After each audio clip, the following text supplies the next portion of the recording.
Subscribe before the truth disappears. The screaming started before the alarms did. At 3:42 a.m., inside the Turner Maximum Security Facility in Arizona, a plume of black smoke curled up from cell block C like a hand clawing at the ceiling. Guards were already sprinting down the tier, radios cracking with clipped commands, boots pounding steel grates. The smell, burning fabric, melted plastic, and something unmistakably human hit them before they reached cage 12.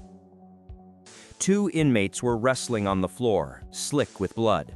One, later confirmed as Victor "Ghost" Ramirez, was already gone, eyes fixed on the ceiling like he was waiting for someone to answer a question he'd never asked aloud. The other, Marcus Black, was convulsing, his throat carved open, but somehow still trying to talk. And in the far corner, carved into the concrete with a makeshift shank, was a symbol everyone in the prison system recognized instantly. 3 overlapping lines, an old mark tied to a decades-long war between rival prison gangs. The kind of mark that meant things were about to get much worse. Detective Sarah Connolly arrived moments after the fire crew kicked in the door and dragged both bodies out. She wasn't technically supposed to be on site yet. Her unit handled major case prison incidents only after initial evaluation, but the emergency call-out mentioned something she couldn't ignore. Possible cross-gang retaliation, potential link to 1980s conflict repeat pattern. She knew the old reports well. Every homicide detective in the Southwest did. Back in the late 1980s, a conflict between two powerful prison groups had ignited into a chain of revenge attacks that lasted nearly a decade and left both inmates and correctional officers dead. Facilities across the country went into lockdown. No one wanted that happening again. But the symbol carved into the concrete of cage 12 wasn't a relic of the past. It was fresh. It was a warning, and someone wanted it found. Connolly pushed through the haze of smoke as a medic zipped Ghost Ramirez into a black bag. She crouched by the Marcus Black stretcher as paramedics wheeled him out. His hands jerked weakly, pointing toward his mouth. "Something in there," he wheezed, the words barely a rasp. "What's in there? A message?" His fingers curled twice, 2 taps, and then his eyes rolled back. His heart monitor jumped once, then flattened. Dead. 2 inmates, 2 rivals from different prison factions, both killed with surgical precision, no shanks left behind, no footprints, no witnesses. Only that carved mark. Inside the cell, the fire had burned out quickly. Accelerant, most likely. Connolly studied the walls, scanning for more symbols. She found another mark below the bed frame, a series of vertical slashes grouped in 5s. 20 total. An old penitentiary way of counting warnings. 20 days. She felt her stomach tighten. Someone was sending a message to the entire facility. No, to the entire prison system. By the time the warden arrived, the tier was flooded with tactical teams. Prisoners were locked down, shouting behind doors, banging metal cups against the bars. Warden Lee looked exhausted, sweat beading across his forehead. "This wasn't a fight," he muttered. "Not a spontaneous one. I know. This was planned, coordinated. Intel says Ramirez was running messages for a group in D Block, and Marcus, well, he's been targeted before." Connolly frowned. Why wasn't he segregated? "He refused," Lee said he was untouchable, that someone had his back. "And now he's dead." "Now he's dead," the warden echoed. She leaned in. "You know what these marks mean." Lee exhaled shakily. "If this is what I think it is, we're about to have a multi-facility situation on our hands." Connolly already knew that. The last time marks like these appeared, dozens died within weeks. She paced the cell again, scanning the floor where Marcus had been found. A guard pointed out something caught under the cot. A tiny square of burnt cloth, stitched with a faded symbol. a lightning bolt. One used by a gang that Marcus Black had no affiliation with, one that Ramirez wasn't known to cross. The first real inconsistency. "Are you seeing this?" Connolly asked. The guard nodded slowly. "So either this was a setup, or someone wants us blaming the wrong people." Connolly didn't answer. Her eyes drifted to the ventilation grate, loosely attached, screws scraped. Someone had entered that cell before the attack. Someone small enough or skilled enough to move through ducts without being caught. Or someone with a key. Her radio crackled suddenly. "Detective Connolly, you need to get to the security office now." She jogged across the yard, pushing into the surveillance building. Two officers were staring at a paused frame on the monitor, grainy, low light, time-stamped 0336. "What am I looking at?" Connolly asked out of breath. An officer rewound 5 seconds and hit play. In the shadows outside cell block C, a figure in a correctional officer uniform moved quickly across the hall. The camera caught only part of the face, jawline, chin, and the glint of an ID badge. But what made Connolly freeze wasn't the uniform. It was the tattoo creeping up the officer's neck, barely visible under the collar. 3 overlapping lines. The same symbol carved in cage 12. "Do we know who that is?" she asked quietly. The officer shook his head, checked all roll calls, no one with that tattoo on staff. So not an officer, or someone using a stolen uniform? Connolly studied the frame again. The figure moved with purpose, confidence, not rushed. Whoever they weren't worried about cameras. Because they believed no one would dare investigate. Because they believed they were protected. Or because they wanted to be seen. She zoomed in on the badge, too blurry to read the name, but the shape didn't match the facility's standard badges. Someone had manufactured this costume. A ghost in a borrowed skin. As she stood there, the lights flickered. A moment later, her phone buzzed. A new alert from the prison staff channel. Unidentified symbol found outside medical wing. Possible threat markings. Another mark. Another location. And then the second message came through, one that drained the color from the room. All security feeds from West Corridor just went dark. Connolly grabbed her radio. "Lock it down! Now!" But it was already too late. A guard sprinted towards them from the hallway, face pale. "Detective, you need to see this. We found something by the medical freezer." "What is it?" she demanded. He swallowed hard. "A handprint. In ash." "Human?" "Yeah, and it's fresh." "How fresh?" "Still warm." They turned the corner and reached the freezer, and there, smeared across the frost-covered steel door, was an ash-black handprint. Large, deliberate, pressed like a signature. But carved beneath it, with the same precision as in cage 12, was a chilling message. 19 days left. Connolly felt her pulse hammer. 20 slashes in cage 12, 1 day already gone. This wasn't a warning. It was a countdown. And whatever was coming, whatever had started with the death of Ghost Ramirez, was spreading fast. Too fast. She stepped back and realized something even worse. The handprint wasn't facing outward, it was facing inward. Someone had been inside the freezer recently, and that freezer was locked from the outside. Connolly ordered the freezer opened, and when the guard spun the wheel lock and yanked the door, cold fog spilled over the floor. Inside, illuminated by the buzzing fluorescent light, lay a third body. But not an inmate, not a guard, not anyone they recognized. And in the corpse's stiff hand was an officer's stolen ID badge. The same badge worn by the figure in the surveillance footage. But the worst part?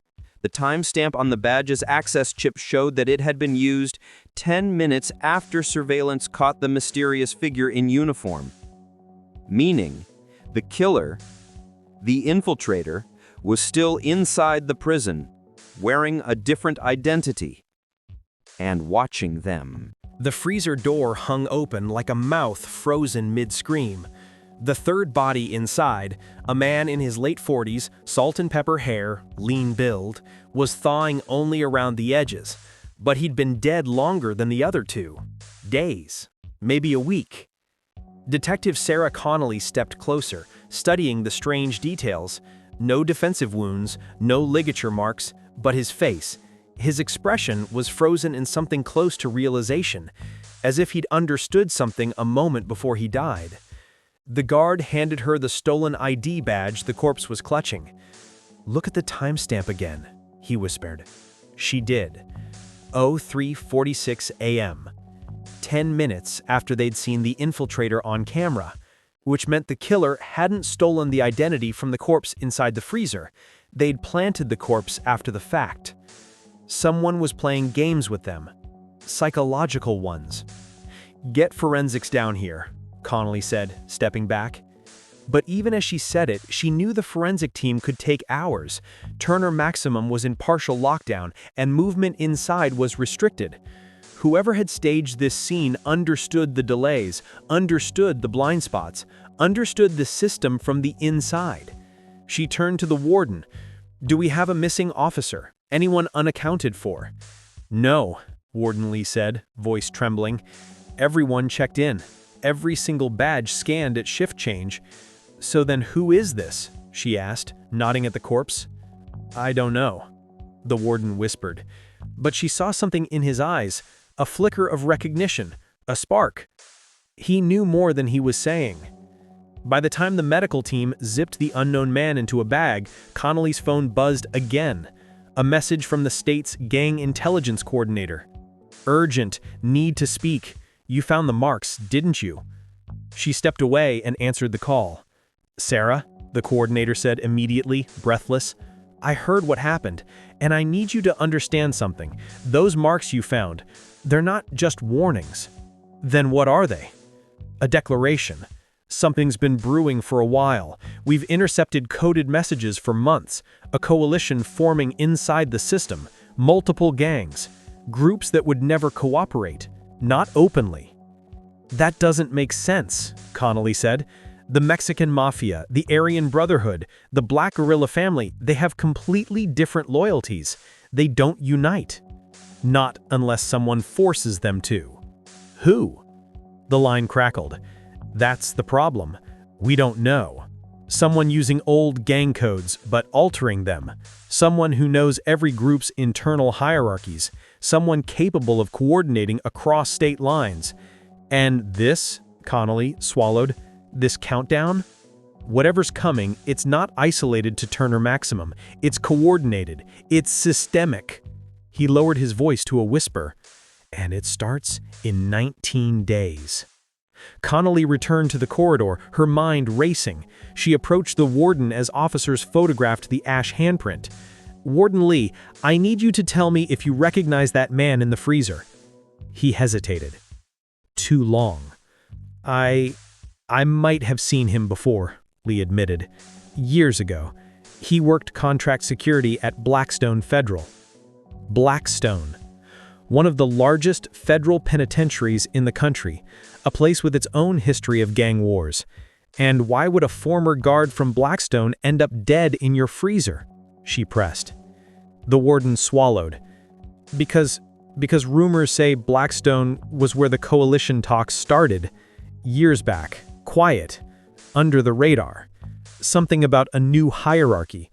A single chain of command. A unifier." Lee nodded slowly. "Someone the old guard talked about like a myth. A strategist. A ghost." Connolly looked sharply at him. "You don't mean—" "I don't know his name," the warden said. "Nobody does. They called him—" He faltered. "The quartermaster." Connolly blinked. The quartermaster. Inmates in different facilities started mentioning him after the 2017 riot. Someone who supplied weapons, information, and orders. Someone who could get things in and out of prisons despite federal surveillance. Connolly felt her pulse quicken. And you think he's behind the killings? I think, Lee sighed, I think he's already inside. Radio static snapped through the hallway. Medical wing to command, multiple inmates reporting illness, vomiting, dizziness, possible contamination. Connolly snapped around. What now? The warden muttered. Another voice cut across the channel, panicked. We've got blood on the floors outside cell block D. Looks fresh, no visual on suspect. Fresh blood. Another location. She was already running. The hallway outside D block was dimly lit, flickering. Officers spread out, weapons drawn. A crimson smear streaked across the wall, finger trails, desperate, dragging. Connolly crouched by the smear. It's still wet, she murmured.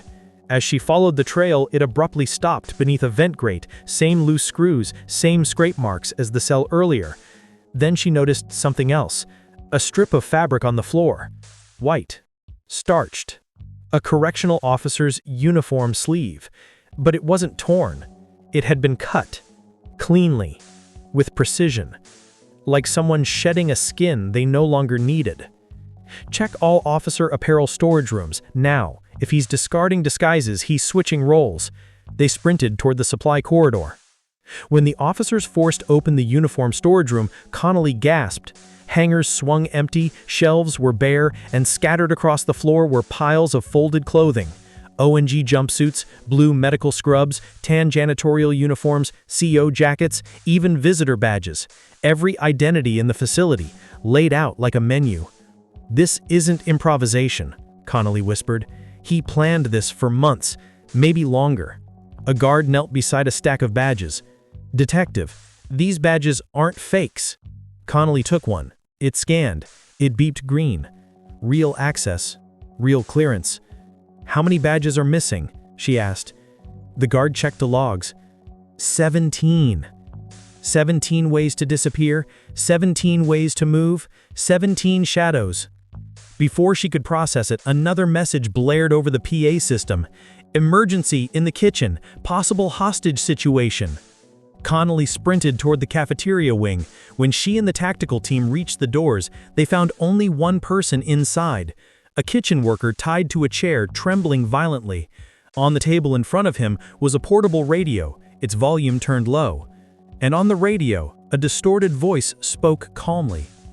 Detective Connolly, I was wondering when you'd arrive. Every officer stiffened. The voice continued. You're following the clues well, better than the others.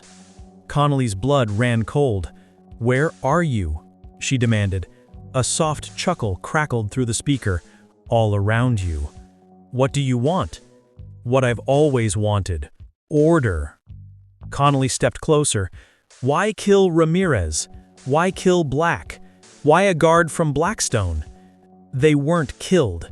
They were removed. Removed from what? You'll understand when the countdown ends. Connolly's jaw tightened. What happens in 19 days? There was a short silence, a breath. Then, the walls fall. Static erupted. The radio went dead. Connolly stared at the silent speaker, and on the kitchen counter behind it was another mark. 3 overlapping lines, and beneath it, a new message. Just 2 words. Find him. She tore the tape off, and as she turned it over, she froze. On the back was a fingerprint. A perfect one. A deliberate gift. The first trace the killer had left on purpose. A way forward. Or a trap. As Connolly raced the print to the security lab, the technician's face went pale. Detective, this fingerprint, it's impossible. Why? Because it matches 3 different people in our database. Connolly stared at him. 3 people? The tech nodded. 1 inmate who died in 2014, 1 former guard who vanished in 2019, and 1 active corrections officer who swiped into the prison this morning. Connolly felt the room tilt. 1 fingerprint, 3 identities, all alive or dead in different timelines, meaning only one thing. The quartermaster wasn't a single person. He was a system, a network, a ghost wearing many faces. And one of those faces was already inside the prison with her. The lab fell silent as Detective Sarah Connolly stared at the technician. One fingerprint. 3 matches from 3 different identities, all woven through decades of gang wars, facility transfers, and sealed federal files. She wasn't looking for a killer. She was looking for an organization wearing a single name, the Quartermaster. And if the countdown was real, they had 18 days before something catastrophic tore through the American prison system. Connolly stepped out of the lab, pulse hammering. The fluorescent lights overhead buzzed like insects trapped in glass. Every uniform she passed, every guard, every medic, every janitor made her tense. Any one of them could be wearing someone else's badge, someone else's face, someone else's role. She headed straight for Warden Lee's office and shut the door behind them. "We're pulling every visitor log, every contractor ID, every staff entry for the last 6 months," she ordered. "No exceptions." Lee rubbed his temples. "Detective, we don't have that manpower. Half the prison is already locked down." "Then we'll lock down the rest. No one moves, no one breathes without clearance, and someone in this building is feeding him access." Warden Lee hesitated, then reached into his desk drawer. He slid something across the table. A letter. Unmarked envelope, no stamp, just placed. "Found this under my door 10 minutes ago," he whispered. Connolly opened it carefully. Inside, written in blocky prison lettering, was a single sentence. "Stop looking for 1.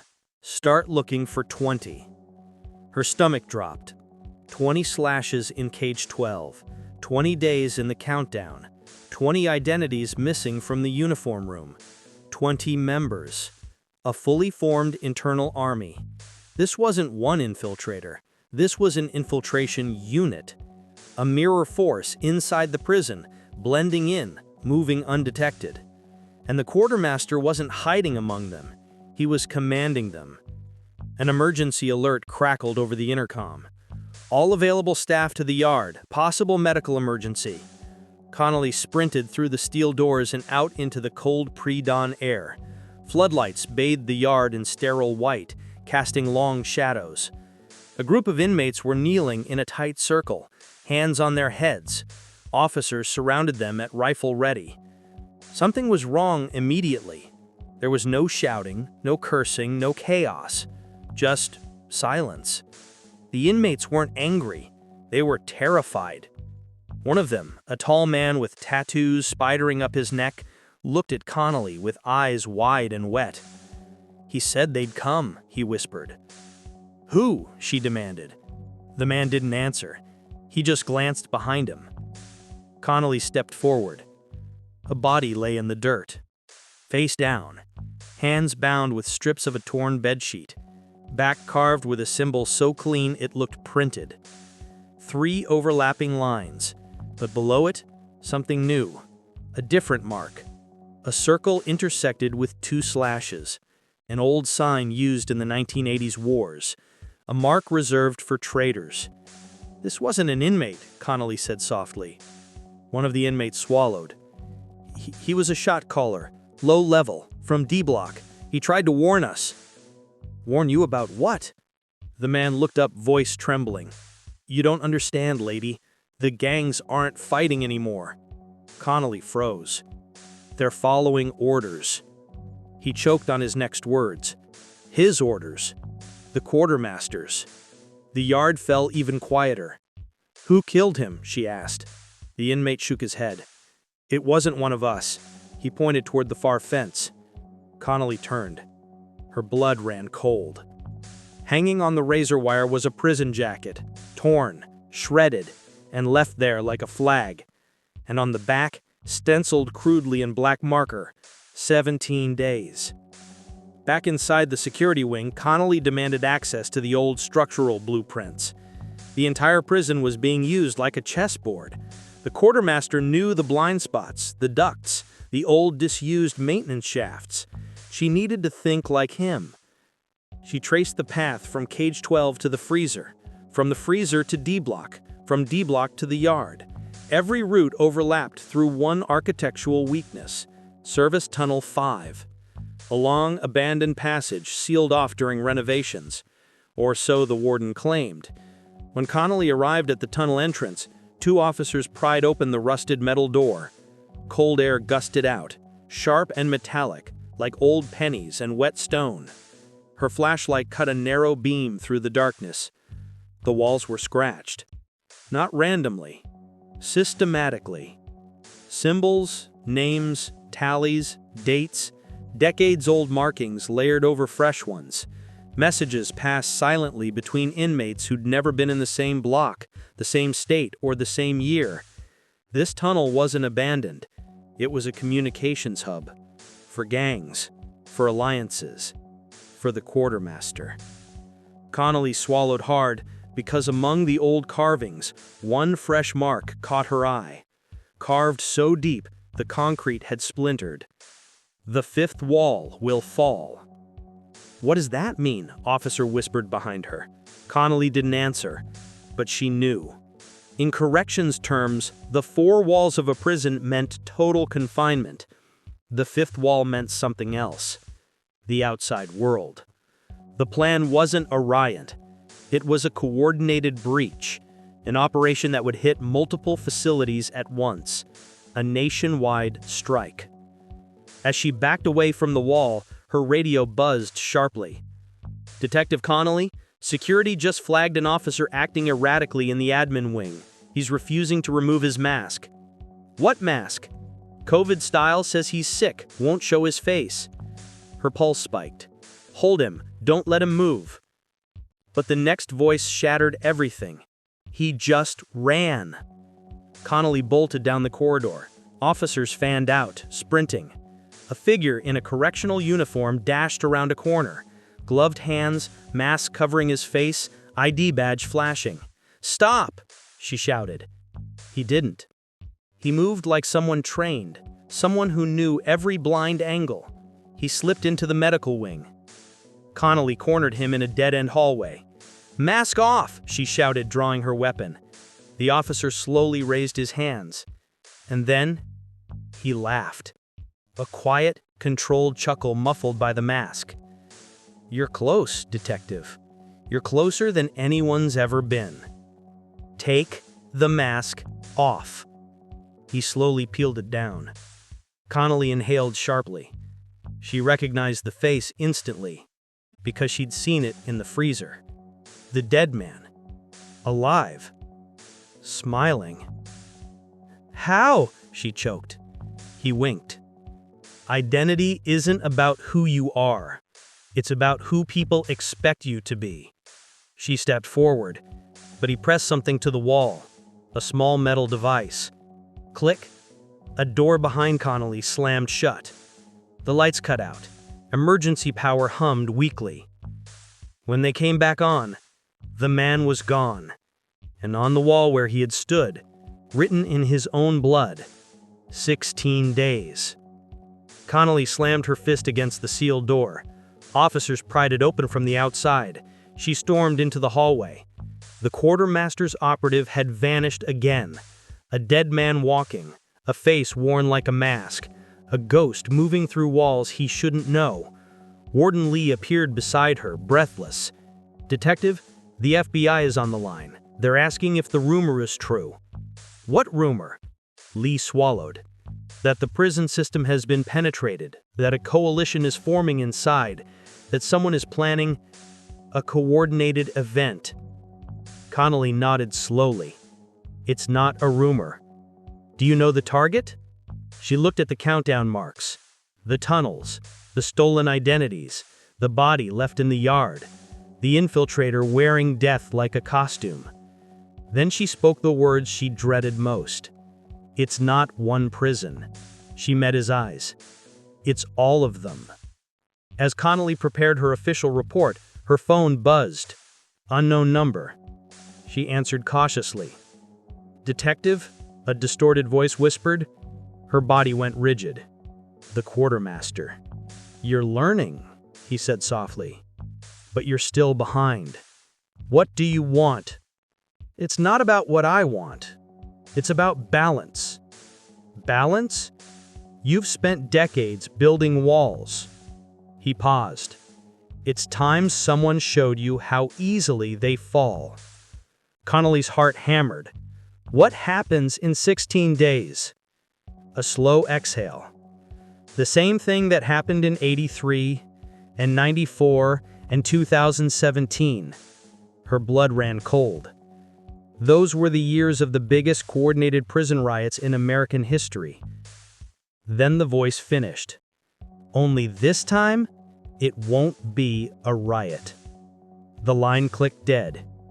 Connolly stared at her screen. A text popped up immediately. A live camera feed. Somewhere dark. Somewhere underground. A man sitting in a chair. Bound.